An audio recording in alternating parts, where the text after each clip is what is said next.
Welcome everyone. We have hit 10 o'clock Munich time and we will kick off today's session. Super excited to talk to you today about cyber risk, trend and effective mitigation. It's a session that I think is a very hot topic at the moment, and I'm sure as we go through the slides and obviously the content, hopefully an enjoyable around about 60 minutes for you. Just a reminder, many of you would have seen a pop-up just notifying you that this session is going to be recorded. If we could just move through to the next slide, please. So what are we going to cover today? We're going to cover a wide range of topics, starting on cyber risk itself and the insurance claims and trends that we have seen. We'll touch on cyber hygiene and why that matters, particularly at the moment as we have an insurance marketplace where supply and demand are not quite meeting that equilibrium, and we want to emphasize why the cyber hygiene is a critical part to a sustainable insurance market. On the topic of the market, we'll take you through our thoughts on some of the outlook for the cyber insurance market through the end of this year, which is obviously not much left, but more importantly through 2022 as well. Crisis management, something that is critical in the response of a cyber claim, and we'll take you through that. And then we will have a Q&A session where we'll utilize the WebEx chat function for that, so get ready for that. We should have at least 20 minutes available to take your questions. Myself, Shanil Williams, I will be facilitating today, so I'm the Global Head of Financial Lines at AGCS sitting here in Munich. I'm joined by two very smart people who will take you through all the detailed and technical topics. So firstly, Scott Sayce, who joined us just a few months ago. Scott is not only looking after cyber insurance within AGCS, but in fact across the broader group of Allianz, including all the operating entities. And Robin Kroha will join us as well, Head of Cyber Crisis Management, again across the whole group. If we could move through and get into it. So firstly, apologize for the picture there of that gentleman. I think I was either trying to get my hands around the opportunity of cyber insurance or perhaps the challenges we have at the moment. But I just wanted to remind everyone, we put out a report just a month or so ago, very extensive report. It's about 20 pages, taking you through this very hot topic, as I mentioned earlier, of cyber insurance, but particularly a focus on ransomware. And really today's session brings a little bit to life this document. Scott will be jumping in, particularly on the ransomware topic as we go forward. But certainly if you haven't read it, do download it. I hope it is very useful for all our customers, whether brokers or clients, to help you navigate through, what is happening and perhaps some tips to mitigate things going forward. With that, I think we'll jump right into the technical topics and more in depth, and I'll pass it across to Scott. Scott, good morning from London. Hey, good morning, everyone. And thanks, everyone, for joining. And I'm looking forward to today's session and the questions at the end of the topic as well. So thank you for joining. I think before we jump right in, I think it's important that we focus on two key things as to why we're here today talking about cyber risk. I think number one is about scale, and second is about reach in relation to how cyber can affect all of us. In reference to scale, attacks can be conducted on a scale that's not possible in the physical world. If you're a traditional bank robber, you might only be able to hit, one or two banks a week after months and months and months of preparation.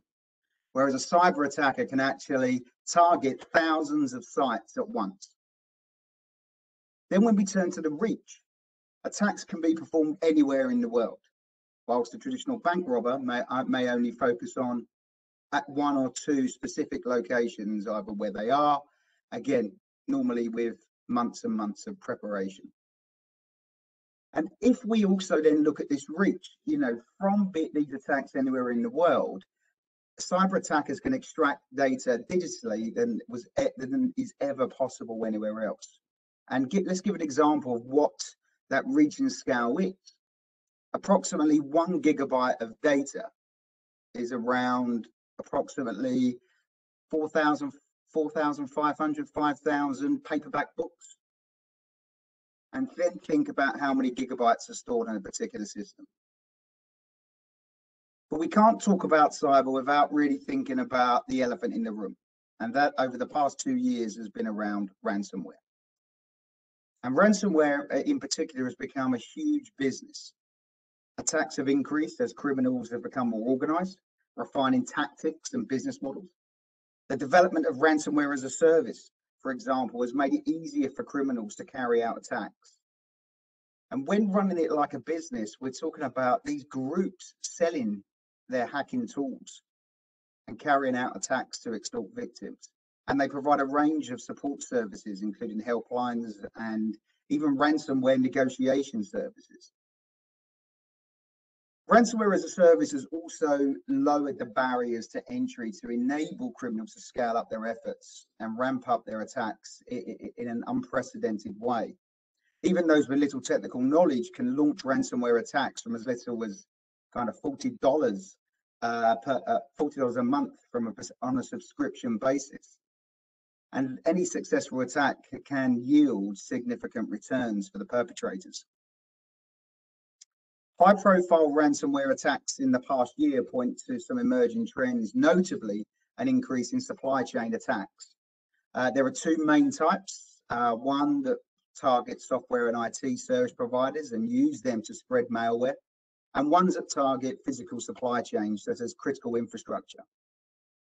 For example, the ransomware attack against Colonial Pipeline, the largest cyber attack on a US oil infrastructure to date, caused a week-long disruption to fuel supplies on the US East Coast. The combination of high rewards and low risk for cyber criminals means that ransomware is here to stay, at least for the foreseeable future. And I think we must remember that and be very clear that, and as we'll come on through talking about different areas of focus around cyber hygiene, it's important that cyber isn't a set and done mindset. It isn't a set and done risk. We must constantly be looking at our own internal, but also the external world and how our threat landscape changed and how our internal IT security and general psychology around cyber maturity needs to evolve. We can go on to the next slide, please. So when we've taken a look at claims, and from a claims perspective internally over the past few years, as you can see here on the left-hand side of this slide, there has definitely been a huge increase in claims. Now, notably in recent years, this has been around ransomware, but not solely, but around ransomware has been a significant portion. But also as insurers' portfolios grow, there's going to be more claims.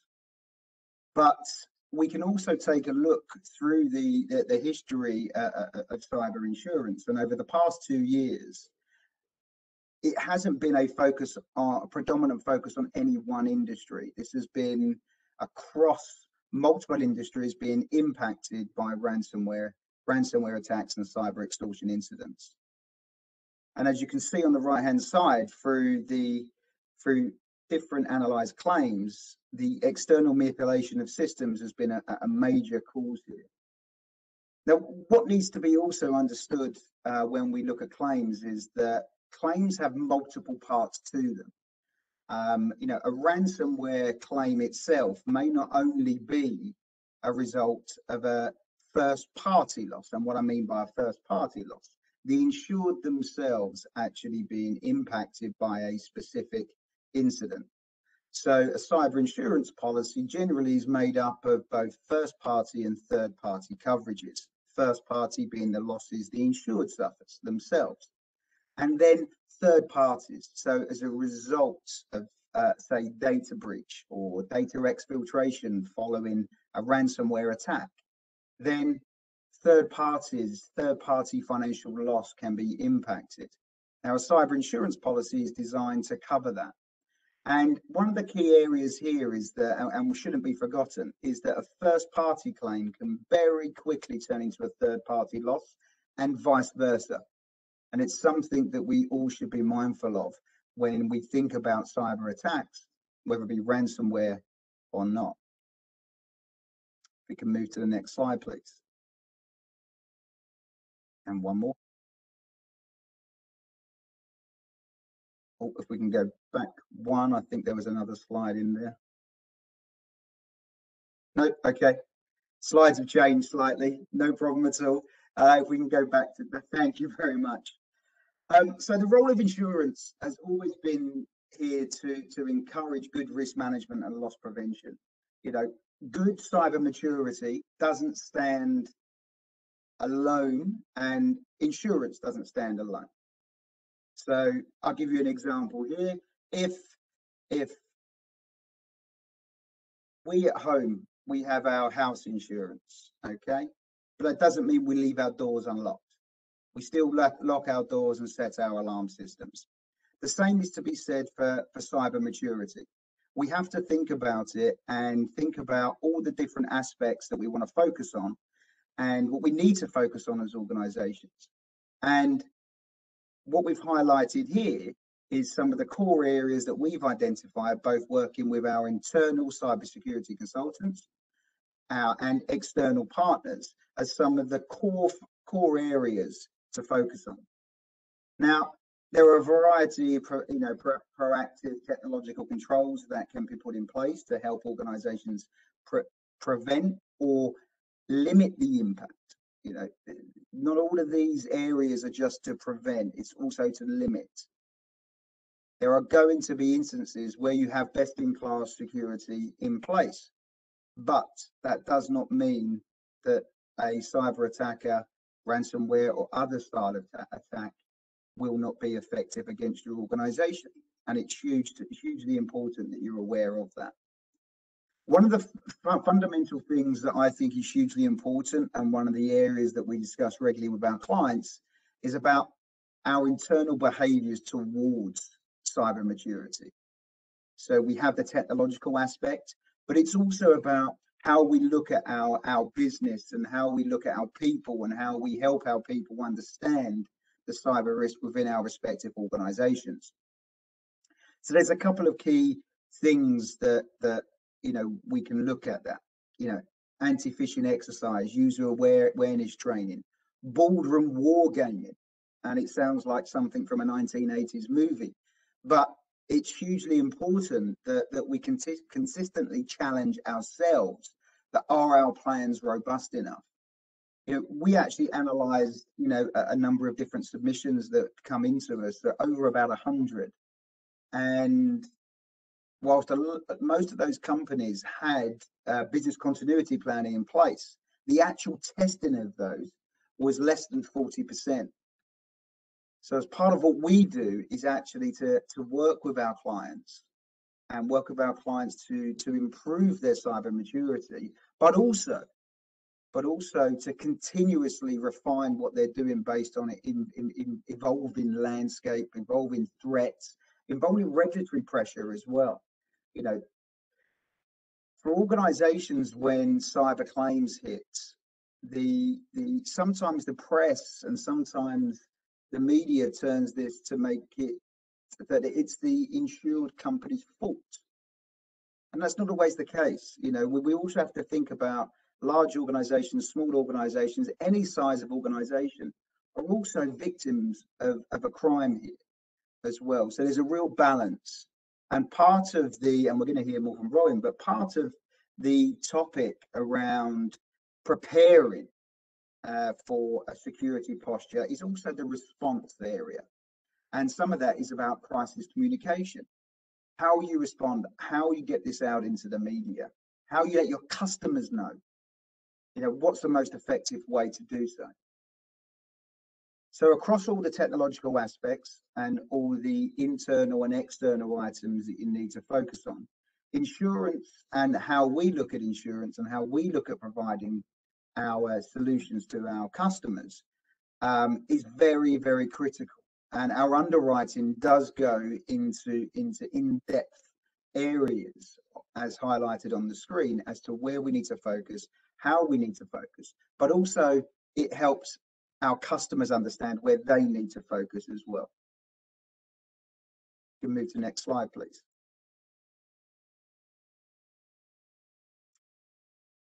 So cyber insurance.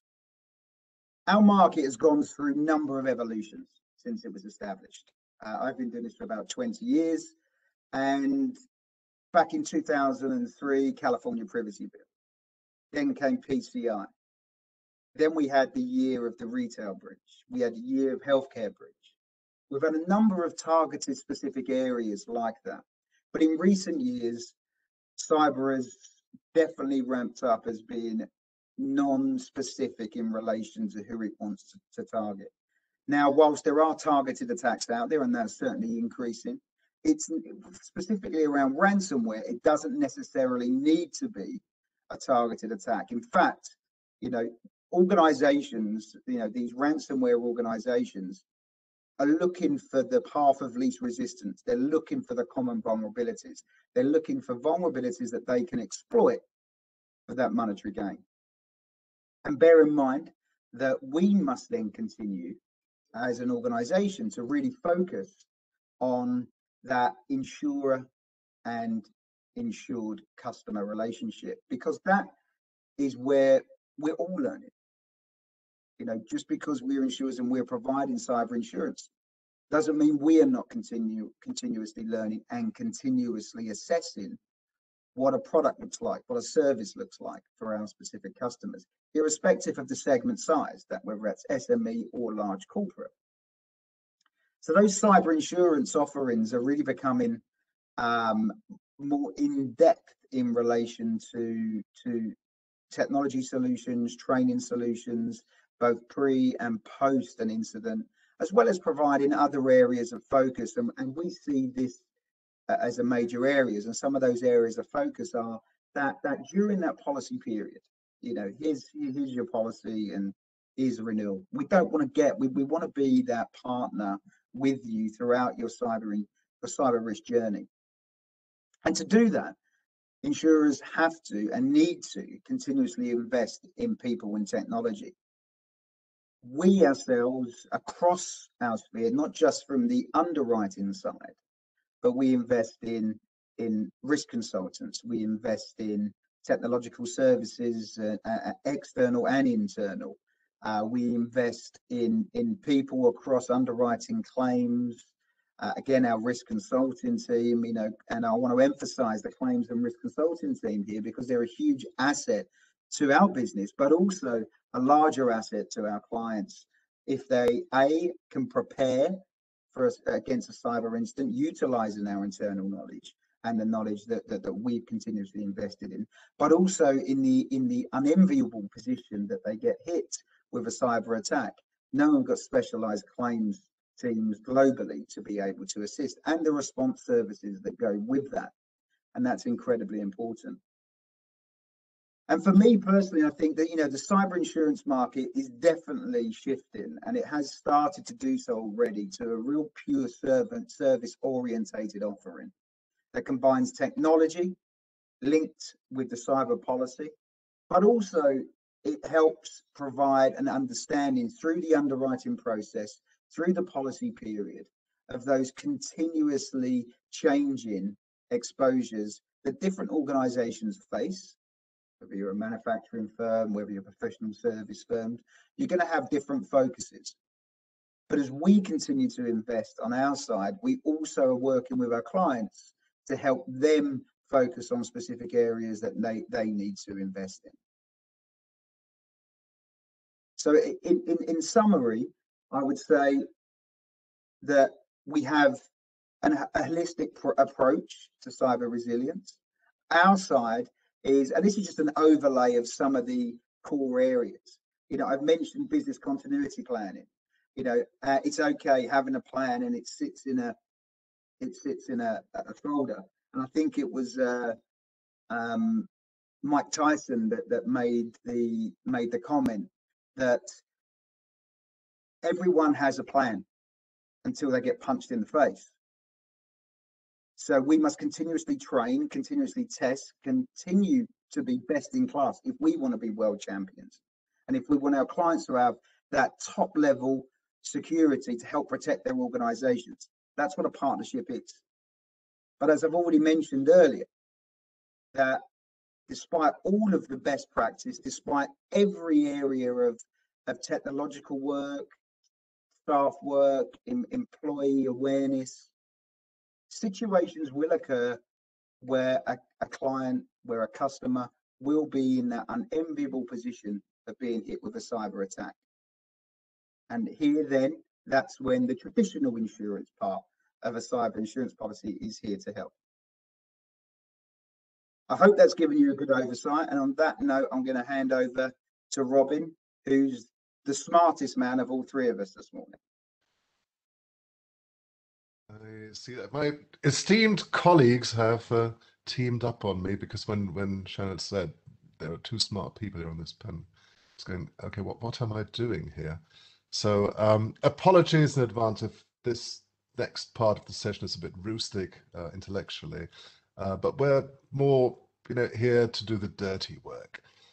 We are, as a team of consultants, focusing on three areas which we believe provide additional value to the AGCS great cyber product. And these three areas are risk dialogues, where we support AGCS and their insureds or their prospects, but also often brokers, to identify risks and assess them, risks in the cyber realm that cannot be identified, analyzed, and assessed automatically. I'm a great believer in software. I'm a great fan of big data and data analytics, but including artificial intelligence, but I still don't see this happening anytime soon in the cyber realm when it comes to the more juicy bits. And Scott already mentioned the fact that there is typically a human element to every successful cyber attack. If any of you have come across something called Advanced Persistent Threats, APT, i.e. state-sponsored or state-condoned attacks, we have internally a nickname for these APTs, and that's annoying phishing tactics, because all of those that we saw succeed, unfortunately, started with a successful phishing attack. So there's a human element. There is, and I noticed that some of you have met me in my previous career as a kidnap and ransom consultant. There is an element of unpreparedness or an element of surprise that makes companies struggle during the beginning of a crisis, where typically you have the opportunity to turn around an attack into something that will still be uncomfortable to work with, will have a negative impact on your business, but not necessarily on your reputation, which is what good crisis management is all about. But that requires a clear and objective view on the companies or the organization's posture towards risk management, security risk management, but also business continuity and crisis management. So this is what we do to prevent crises from happening wherever possible and where they are inevitable. And I believe we'll have to face this uncomfortable truth. Cyber crises are inevitable. It's still a matter of when, not if. Each of us will be hit by a successful cyber attack. There is no such thing as IT security. It's a contradiction in terms. So preparation really is key.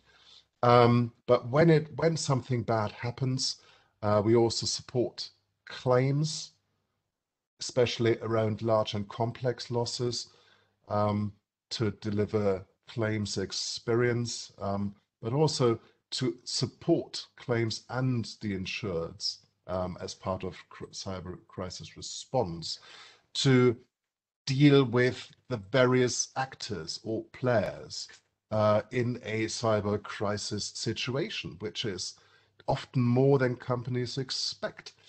Scott mentioned IT forensics, and yes, they play an important part in almost every cyber attack on one of our insureds. However, in addition to that, and often much earlier than forensics can deliver tangible results, there is the legal aspect, there's the communications aspect, and reputational aspect.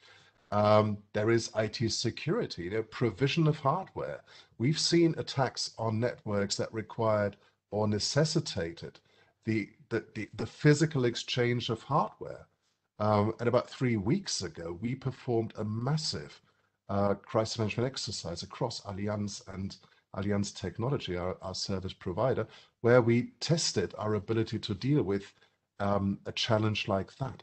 And it's not easy. And if you don't prepare properly, you will find managing a situation like that very, very difficult, as can be seen on the next slide over leaf. Because having a crisis management system, so a proper management system for crises in place, that comes with scenario-specific crisis management plans, in addition to the existing plans that cover other areas and aspects of a cyber crisis.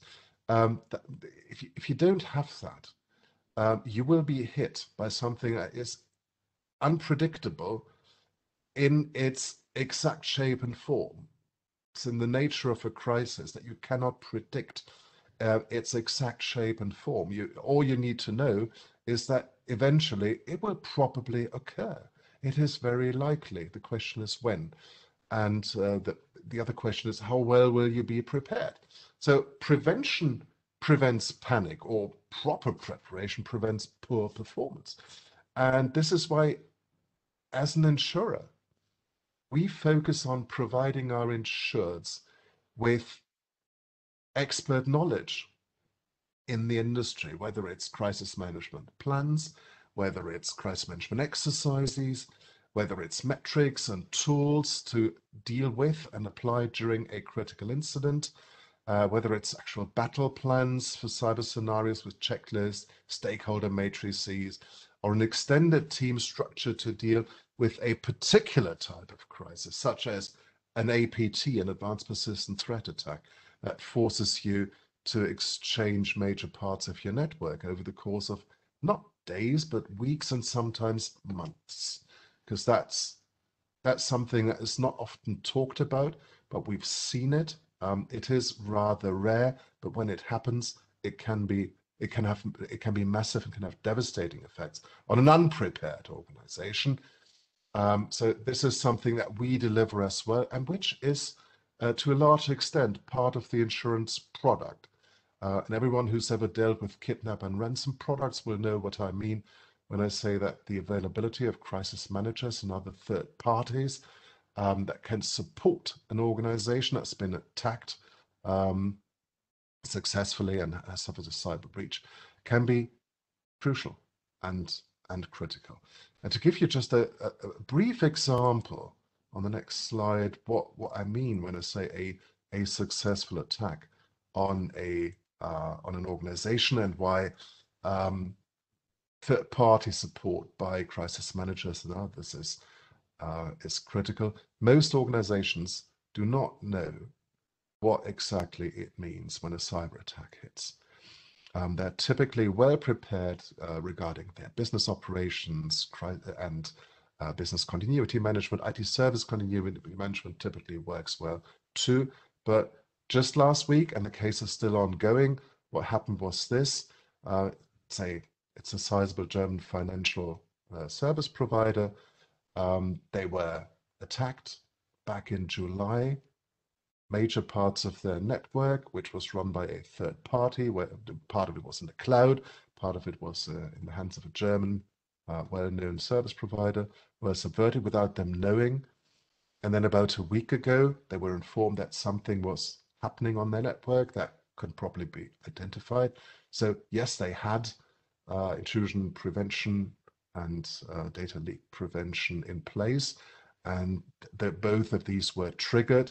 But they still don't know what exactly happened. Forensics are still working on it, but larger and larger parts of their network have been discovered as compromised, and they're taking them offline as we speak. So that was a long and slow build-up with a sizable dwell time of the attackers and their systems.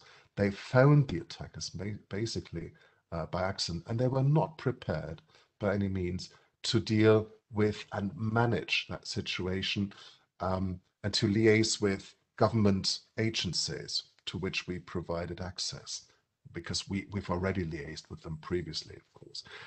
We handed them a makeshift crisis management plan with which they're working now, and supported them in the alignment with and coordination of other third-party suppliers, such as IT security, highly specialized SAP security consultants, and also a law firm and 2 crisis communications agencies.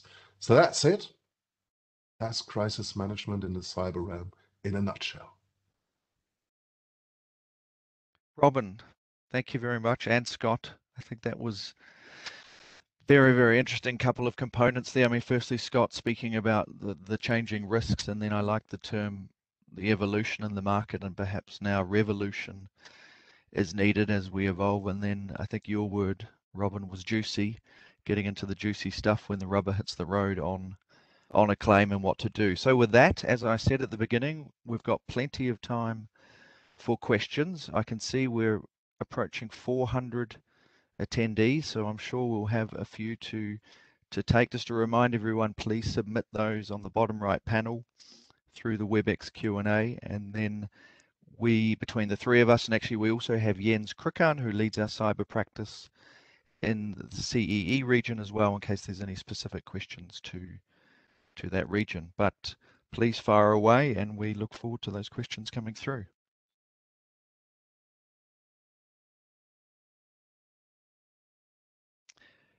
First question, what do you think of the future insurability of cyber? Let me kick it off, and then I might throw the ball across again to London to Scott. It's very difficult, and this is something we do grapple with at the moment. Of course, on one hand, this is the number one risk of our clients. The world is going digital. We want to do everything we can to support you as clients and brokers to have a solution. There's no negotiation over that. We're looking for solutions.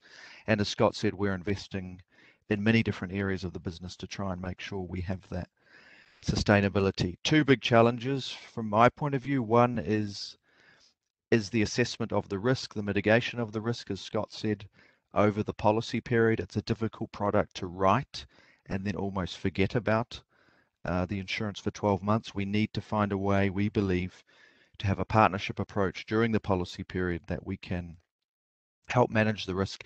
And then, of course, the other part is the so-called cyber swan, cyber cat, cyber pandemic. We can address the aggregation potential of this policy, like we have in other lines of business, like property. If there's an earthquake in California or Japan, or if there's a hurricane in the south of the US, we have models, we have pricing built in to handle that. And unfortunately, on cyber, that's something that's still evolving. Scott, anything you would like to add on the future insurability of cyber? I think you've covered off some of the key points. I would also add, this line of business is still relatively young, and the line of business, around 20-25 years. It hasn't been around as long as property insurance that's been going around for hundreds of years. So one of the key things, and as I mentioned earlier on, is that continued investing in the multiple parts of that.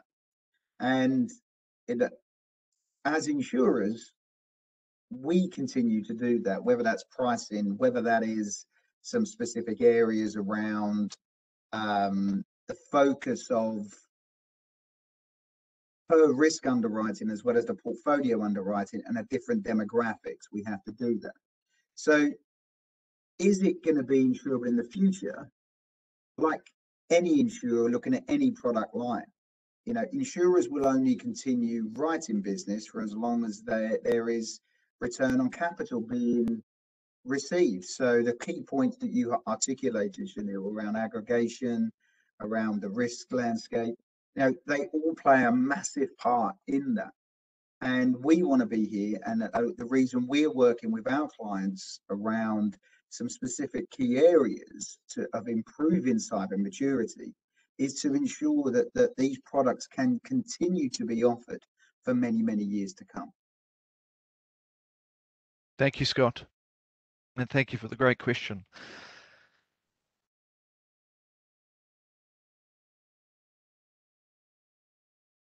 Just waiting for some more to come through.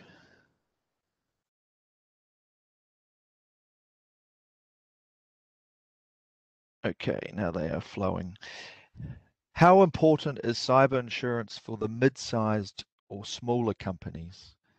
Maybe Scott, and then, yeah, I think Scott, given your role across the broad organization and your focus on that segment, let's put that one with you.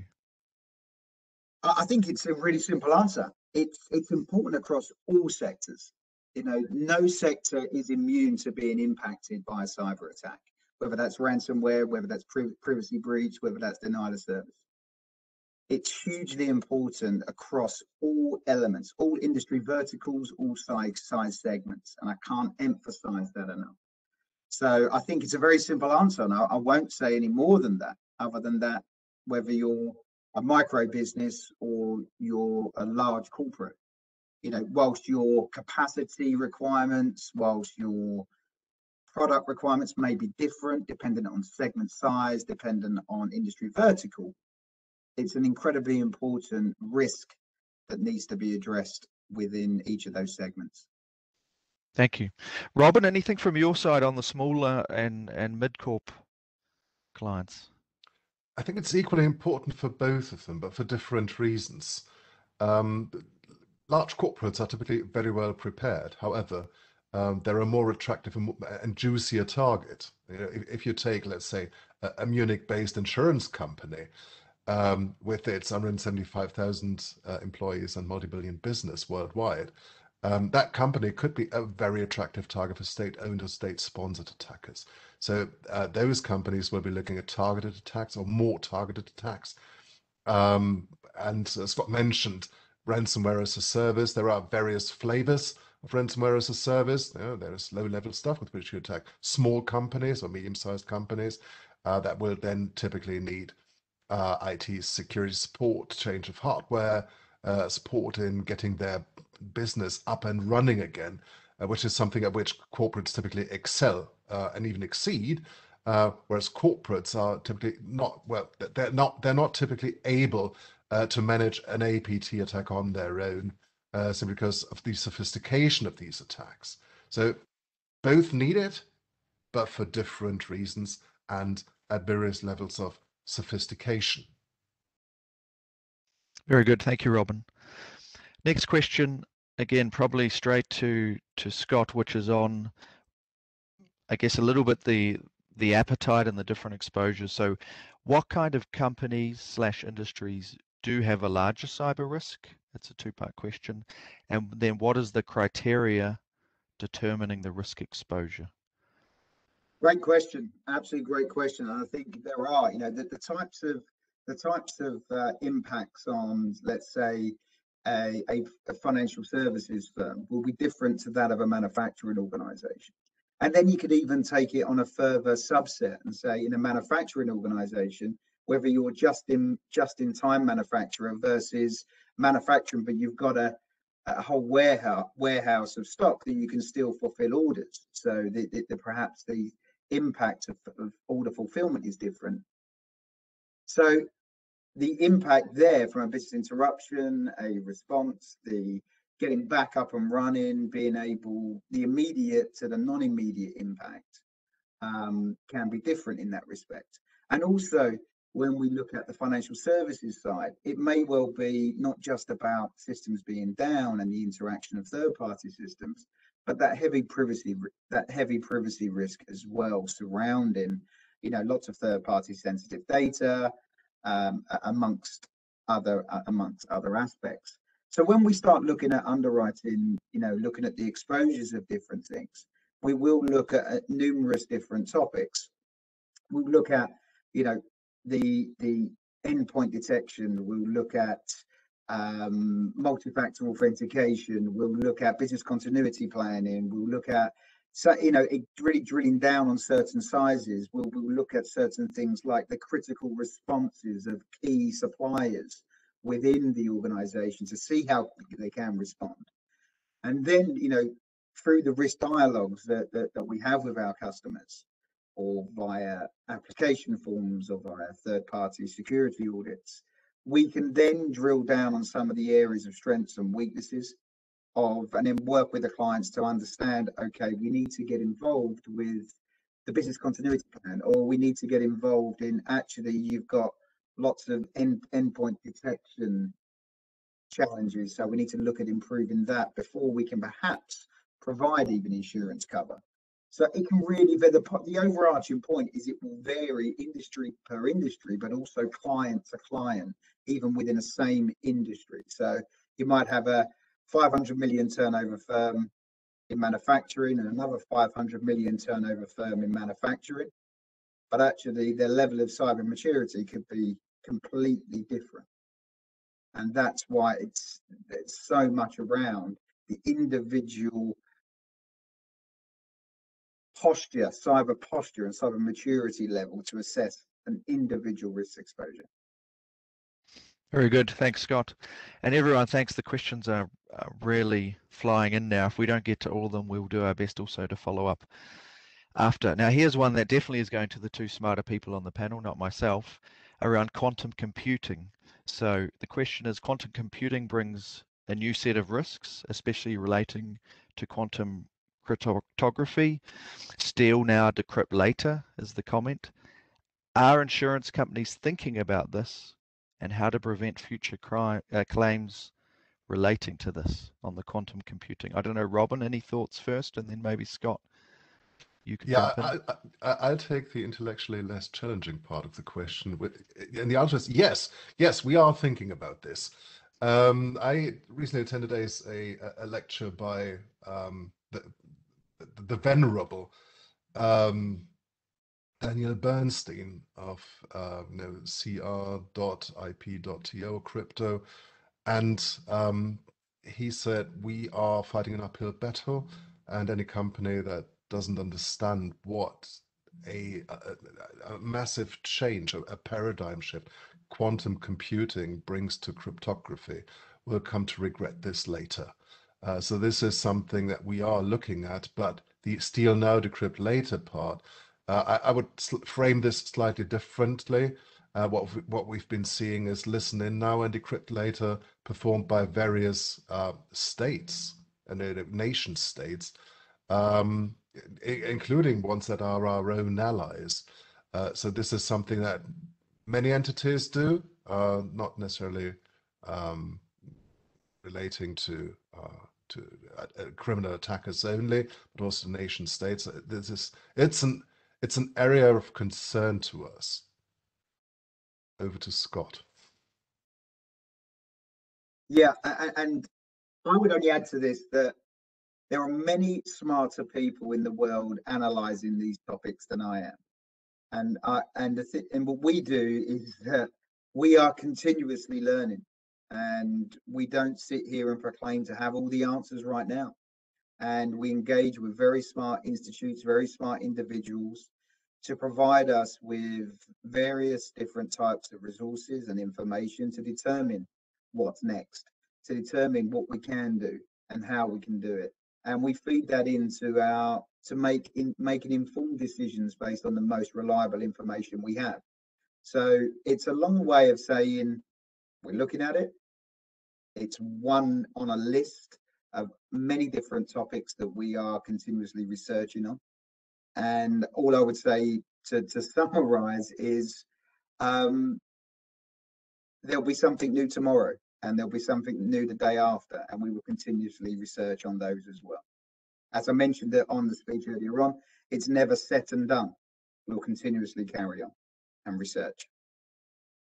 Absolutely, thanks, guys. And that again, I would re-emphasize the point that this risk, this insurance is something we all need to work together to learn, to find solutions, to make it sustainable, and find that cooperation and leadership as an industry where appropriate, of course, because it is challenging. We are all learning. We don't pretend to know everything. And I think as partners, whether it's clients, brokers, the ecosystem of service providers, this is going to be the number one risk, and we need to find a solution. And the way to do that is obviously by continuing to learn together and to make something that's sustainable for all of us. Next question. I'm just there's so many here. I'm gonna jump in and take one myself. So there's a question about the relevance of cyber insurance, particularly for larger companies, when at the moment the actual market conditions are essentially providing 5 million limits with high deductibles. Great question. Obviously, in the industry, we have seen some changes in capacity, and I think I touched on earlier, we have this, I guess, imbalance of supply and demand as the market has corrected itself.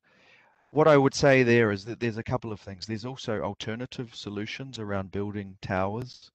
Not to get into too many details, but we work with a team within Allianz, our ART team, alternative risk, who work with clients to build programs where there's sharing of risk. So there's risk transfer, there's risk taken by the client, perhaps with a captive or a virtual captive. But this is a very good point. We know that the cyber risk of companies, particularly the mega companies, the companies in those high risk industries, is huge, and they want to buy the appropriate cover. We are working on that. There's more to come, and of course the industry also relies on the reinsurance industry, which is also relatively hard in correcting itself. So hopefully, as we get through, many of us, the January renewal season, we'll able to look again at providing capacity. But great point, certainly something we think about. We hear it directly from our customers, and something we hope to provide more solutions going forward to. Let's take a more high level one. What is the next big thing in cyber risk? Maybe Robin. Quantum computing. No, the next that's the next big thing. The next big thing will be supply chain attacks. We've seen a few already. We'll see more of those, simply because they're an appropriate response to companies ramping up their security, getting better and better at not just detection, prevention and detection, but also at response. And therefore, because evil never sleeps, what evil people will do is poison the well, inject themselves into software production chains. My own prediction will be seeing hardware being subverted and then injected into supply chains, which by the way was part of the exercise that we ran in November. Server racks and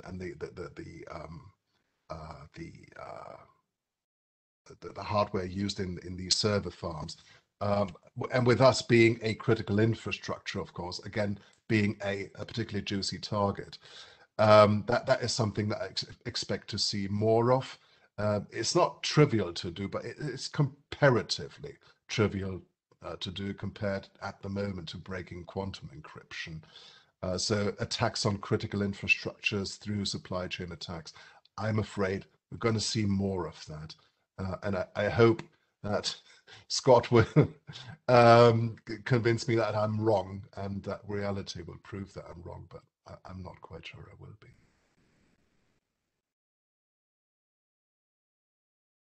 No, critical infrastructures, is a target, and as the sophistication of attacks continue, and the attackers, as I mentioned earlier, are looking for that one vulnerability where they can cause that impact, and with the increase of and sophistication of both the targeted and non-targeted attacks trying to exploit these vulnerabilities will lead to continued impacts on critical infrastructure. It absolutely will do. And it's something that, again, is in the think tank. We're continuously looking at it. I'm lucky to be surrounded by a lot of individuals far smarter than myself, to be able to provide me with different information on the topics. And I do think, and that's to your point, Robin, that supply chain vulnerability, not just in critical infrastructure, but in all manners of organizations, is a huge area. And it's something that's very challenging to underwrite, because we don't get that pure insight into the entire supply chain of an organization. Again, where is the weak point on security? Is it in the organization that we insure, or is it 3 or 4 parts down the chain? And it's something that we have to look at. Very good. Next question. Do you have any appetite for fintech risk? I can take that. The answer is yes. I think when you look at the financial, the first part of the first syllable of that word, the financial services industry is general. It's moving to tech-based operating model anyway. Allianz, financial company, but look at our DNA, look how we deliver products through platforms. All financial companies will have an element of tech. The key for us in some of these more emerging industries is obviously to understand any new regulation, understand any new technology, but in general, we are open to looking at those. It's nothing specific to fintech, why we see it as higher risk. It's more around any type of new evolving industry that we make sure we understand, work with the client to understand all those exposures, and then hopefully provide something that it's appropriate. But certainly it's not a hard no for us, a more difficult area, but the more information we can get from the broker and from the client on their particular area of business in the fintech space, it obviously helps us underwrite those exposures.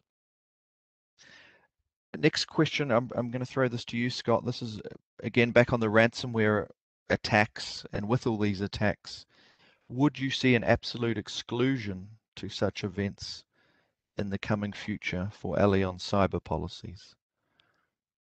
It's a great question, and I think we've seen different views across the marketplace in this regard. You know, for us in ransomware, we haven't taken a one single view to ransomware. We will look at each individual client on its own merits based on its own security posture. So it's not simply about whether we, you know, would we exclude on a specific client? Absolutely. There are some clients where we may say that their actual security level doesn't warrant the coverage. But in contrast, if a specific client shows absolute robust, we have given the same level as they had in a prior year. And there's various degrees in between of that where there might be deductible changes. There may well be co-insurance areas where we specifically say that, you know, we're not quite convinced, but we can see you're on a journey. We can see you're looking at improvements. We believe that the improvements that you're making, Mr. or Mrs. Client, is in the right focus area. So we can move and give you some element of cover. So we specifically look at the per risk, is what I'm saying. And when we underwrite on a per risk, we will then determine the level of cover or no cover that will be provided. Absolutely. I think, yeah, we are proud of that approach that Scott and Marek and the team have implemented, which is we are very risk specific. We don't have broad brush set limits, set sub-limits, set exclusions. We want to work with the client to understand the risk, and then of course we need to provide sustainable solutions, and we'll do that on a case-by-case basis. Next question, and maybe if Jens is on the call, he might want to jump in on this one. So this one is around risk engineering. So there's a comment here: in property insurance, you provide risk engineering with recommendations to avoid minimize claims. What similar service will you provide for cyber in the future? So we do provide those services at the moment. We have a risk engineering team dedicated to cyber. We're looking at adding to that team, and they just do this. And I think it's a great analogy, because if you look at property and how properties become sustainable, recommendations have been made around whether it's sprinkler systems, whether it's certain types of material that's combustible, not to be used, and then insurance is delivered. I can see Jens has turned his camera on, which is a good sign that he wants to take the question. So maybe Jens, you can talk us through a little bit what you do with our cyber risk engineers would be fantastic. First of all, hello to everybody, and I'm happy to take that question, but I would assume that Robin answered already that question, because he spoke about the risk dialogue, where we use Robin and his team, but also our own engineers from ARC, to see and to meet the client and to speak with their IT guys about their setup. And we quite often come up with recommendations, as you already said, what we do on the property side as well. And our clients like the service. Sometimes the recommendations are not that easy and very, very challenging, but we try to improve, and that's what we do since a quite long time. The IT security standard of our insureds, because we have the philosophy, as you described, and Scott as well, that we provide the capacity by risk quality. As better the quality of the risk, as higher our capacity could be.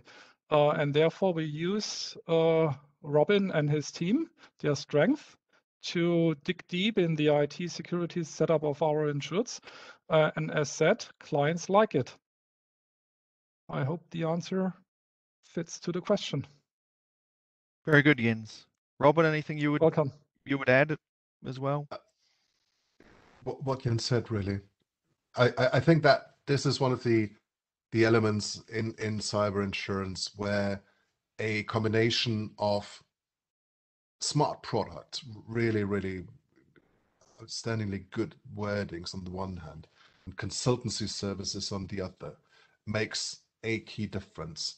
And Jens and I have been working on this for many years, and I've been seeing a trend towards both insurers focusing on this, but also clients and insureds and prospects, by the way, appreciating this, because it gives an element of transparency and clarity to decisions that insurers take, whether they consider a company a good risk or maybe not insurable yet, or uninsurable. So it's not a binary decision anymore. You know, we'll keep insuring you, or I'm sorry, we'll have to let you go. But rather giving the company transparency and a sense of purpose and focus, where to put their resources in order to become more resilient towards cyber attacks. So it's a win-win situation for everyone involved. Thank you, Robin. Let's take one more, and let's take a difficult one to show we're not afraid of taking the difficult ones. So do you expect the hardening of the market to last beyond 2021? Have ransomware claims continue to rise, or are there signs of better risk management having an impact on the losses? So I'll take it first, just so I don't throw the hospital pass over to Scott. So firstly, I mean, we have to be careful what we say on the prediction of the market, obviously, but this is obviously linked heavily to the loss trend. Yes, there has been a slight deacceleration in ransomware claims, but they're still at elevated levels. Perhaps some of that dampening is related to entities like the FBI getting involved in scaring some of the bad actors, but it's a very unpredictable dynamic, and it's very hard to predict what's going to happen next. And cyber probably is one of those classes where you cover one hole in the bucket of a new exposure. Scott, I don't know, anything you could add to that? Yeah, I think it's a combination of pretty much the entire last hour of working with clients to understand their cyber posture, but also when we start looking at sustainability of the marketplace as well, being able to continue to provide the level of coverage to our clients, then we have to look at where the market has come from. You know, as I mentioned earlier on, it's been a very low priced market for a long period of time, and we can't hide away from that fact. So do I look at this as a hard market? I look at this as a bit of a market correction, and we shouldn't be afraid from saying that as well. The market, you know, and I won't speak for the entire market. I'm speaking for us and the way we are looking at this. We are looking at this as a market correction. But saying that, we are still writing new business. We are still renewing our clients, you know, but dependent on the per risk assessment, and the associated risk assessment will drive, and the capacity we provide will determine the premium that we have. But like any line of business, and I want to reiterate this, like any line of business, rates are adjusted based on exposures. And that happens across all lines of business, isn't unique to cyber. So this is, sometimes cyber can get called out because it's high profile, high press, but this isn't anything that the other lines of business, you know, within our organization wouldn't consistently be looking at. If there are insurance trends and claims trends that are impacting a portfolio, then action has to be taken. Thank you, Scott. And with that and German efficiency, we are at 11 o'clock Munich time. Thank you again. Thank you to our panelists, Scott, Robin, Jens as well. You will see a pop-up poll. If you could please take the time to fill that in. And the last thing I would say is please reach out to any of us. I think the key theme here is let's keep learning, to joining and taking your time with us this morning.